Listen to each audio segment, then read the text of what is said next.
Hey everybody, and welcome to part 2 out of 2 of the Temperament video series. So hopefully you already watched the first one. If you haven't, I don't think you necessarily have to watch the first one to watch this one. I don't think the order is really going to matter because the topic is the same. But in this particular part of the video, what we want to dive into is kind of how I see this applying to the future of the hobby and even the hobby currently. So in the previous video, we discussed some of the science behind temperament, some of the different things that went on, did some comparisons, talked a little bit about the domestication and the effect that's had on animals and where breeding for temperament can actually change the physical appearance of animals sometimes, and how that may translate to snakes. Obviously, we don't really know at this point. But in this video, I want to focus more on the hobby aspect of things and some of the things that I think are going to help us in the future, especially facing the legal trouble that we are as a hobby right now. Basically, right now, all over the country, there's counties, there's states, there's federal laws constantly getting thrown at us to restrict more and more of what we're keeping and what we're doing. And a lot of that is promoted by fear and misunderstanding. And so, for me, considering the fact that we need to help the average person understand these animals aren't monsters, one of the best ways we can do that is through selective breeding for better tempered animals.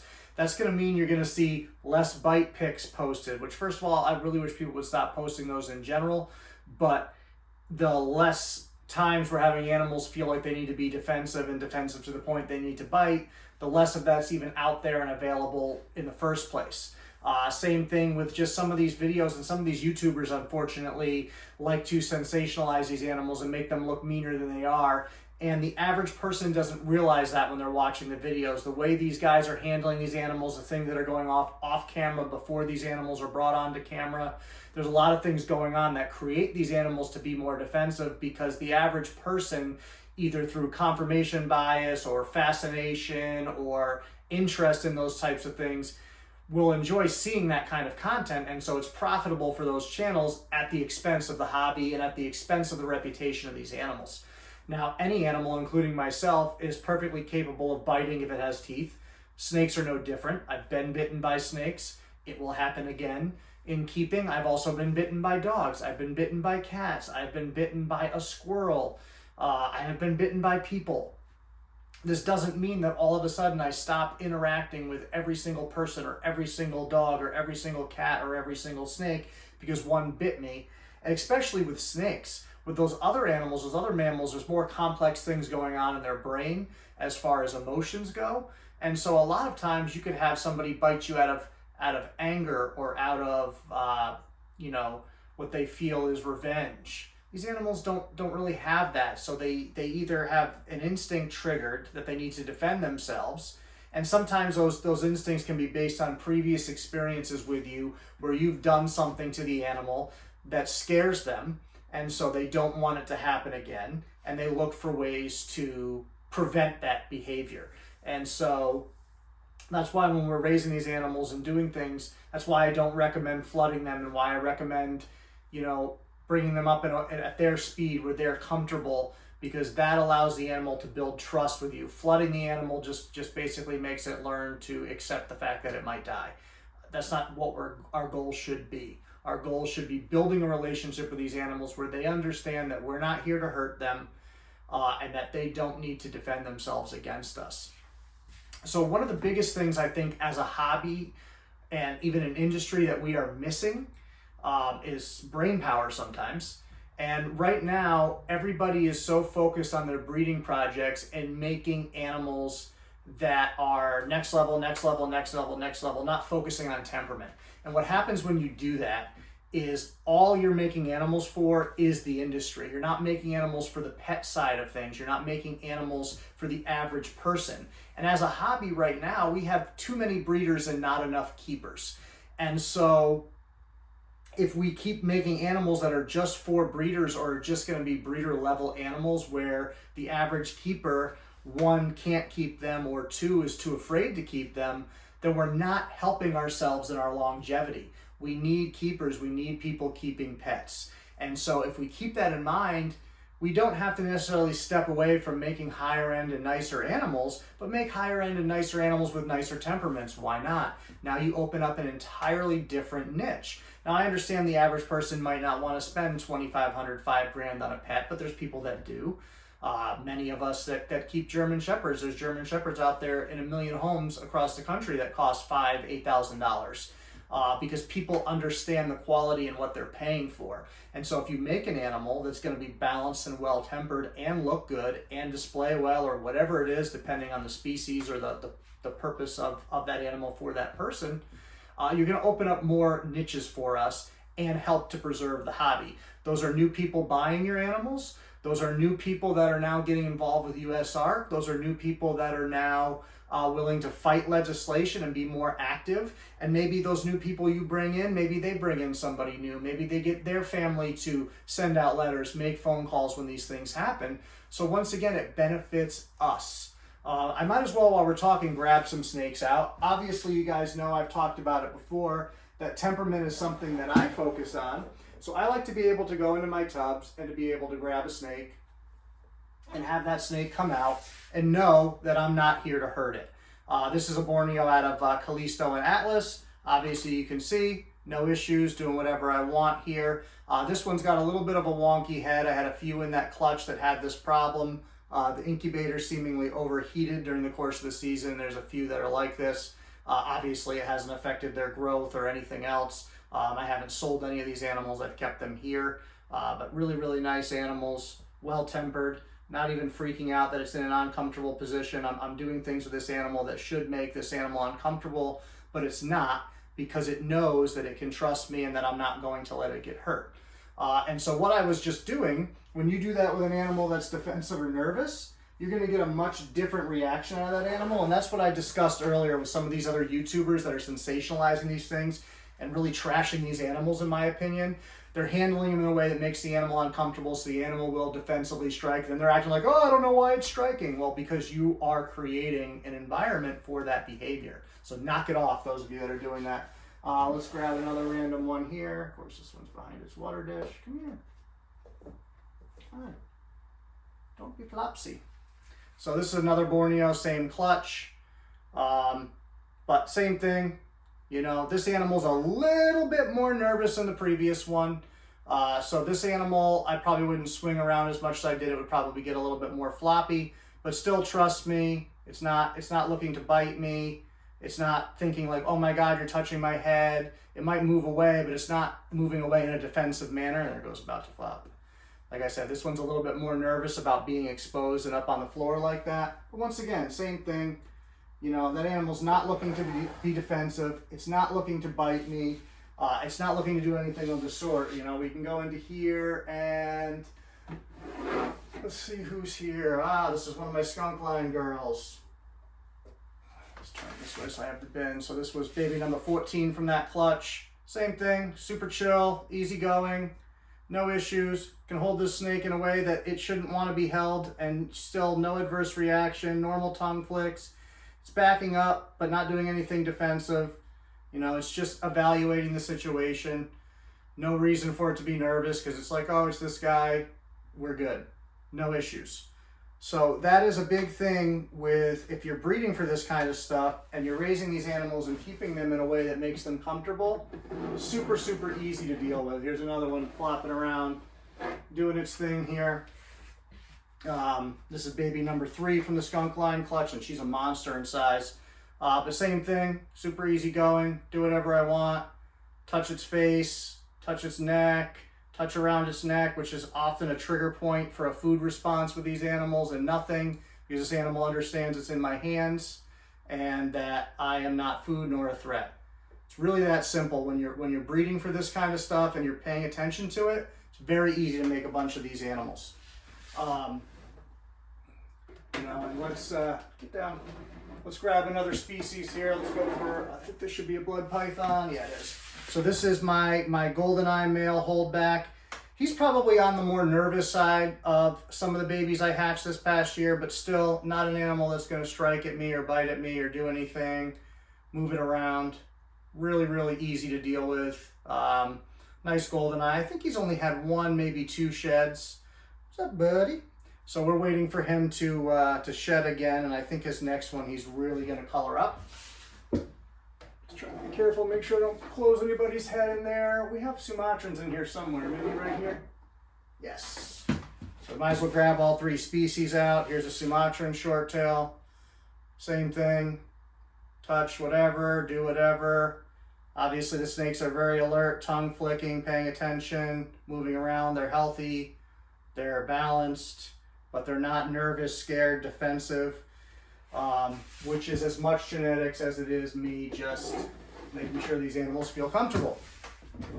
And so, as I was saying, we really need to focus on the pet aspect of this industry.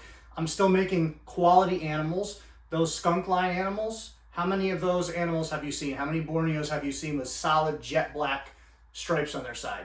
The answer is 0 outside of this room. So I'm still making new and exciting stuff, but I'm still focusing on the right aspects in order to get there. So that these projects have longevity. They're healthy animals. They're strong feeders. They're balanced in temperament, and they look fantastic. What is to lose here? Why are people not focusing on the long-term picture and sustainability of this thing? I know everybody likes to look in the past. We survived this and we survived that, but the world has changed and the world is ever changing. You can't rest on the laurels of what worked in the past because it's not necessarily going to work in the future. Especially this day and age, people are very emotional and very reactive.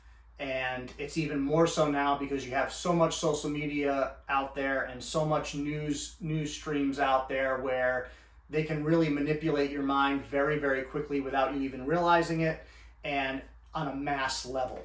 It would be a lot harder to put out propaganda in 1920. It still happened, but it took a little bit longer to get that out there. Now you can have propaganda spinning in 5 minutes on the news cycle, and all of a sudden a huge percentage of your population believes it before it's retracted later, and now it's already their perception and gone. You don't have the ability to get them to retract that perception that they've formed. And that's why the news cycle is willing to put out news that is incorrect and then just make a retraction later, knowing that it's incorrect because it benefits them anyway. So something to be mindful of as we move forward. We can't rest on the laurels of the past. We need to be focused on the future and how we sustain this thing. Temperament, to me, is a big part of that.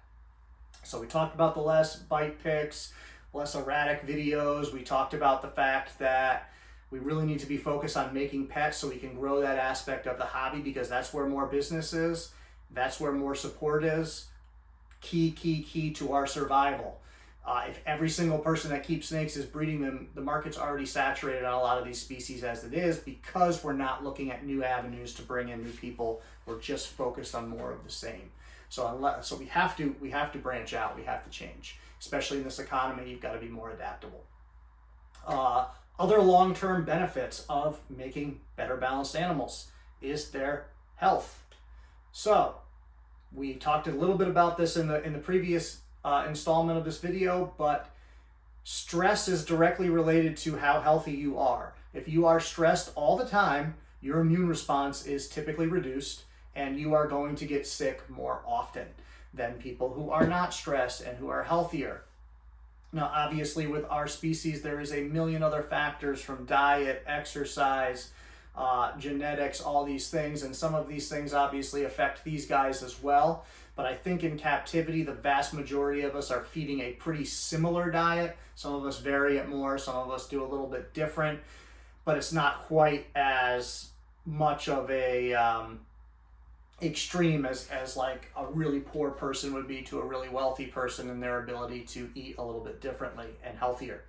So I think that by focusing on temperament and focusing on animals that are going to live in captivity and picking animals that do well in captivity to breed makes you kind of build through generations of animals that are going to do better and better and better in captivity. And so if you have an animal that gets sick all the time for seemingly no reason, even if it's mild, why are you breeding that animal? Because obviously there's something going on there. One, breeding stress could push that animal over the edge, and so that's not smart. But two, there could be something genetically going on where that animal is just not as strong genetically as others, and now you're passing on those genetics and making more of them, and making it tougher for keepers to enjoy keeping these animals. You're making it more likely for the animals to be stressed and create a vicious cycle of they get sick, now they're stressed because they're sick, and now that they're stressed, they're more apt to catch more illness or get worse, and it just snowballs.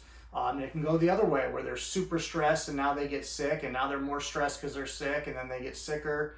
It's just a recipe for disaster. So while yes, temperament's important to focus on, yes, the quality look of the animal is important, health is also important, and it's something that people miss out on, and it goes hand in hand to me with temperament, because you're making an animal that's not stressed. So what I just did with those animals, taking them out, technically speaking, you're creating stress by interacting with that animal on some level, but the better balanced they are, the less stress that creates. So an animal that's super high strung and defensive, if you just reach in and grab it and it feels like freaked out, that's a lot different than an animal that's super laid back. You pick it up and it's like, oh yeah, I know what this is, we're cool, whatever, this dude's gonna bother me, no big deal. So it may still stress them out or annoy them on some level, but it's not the same as an animal that's literally fearful for its life every single day. It's not a way to exist.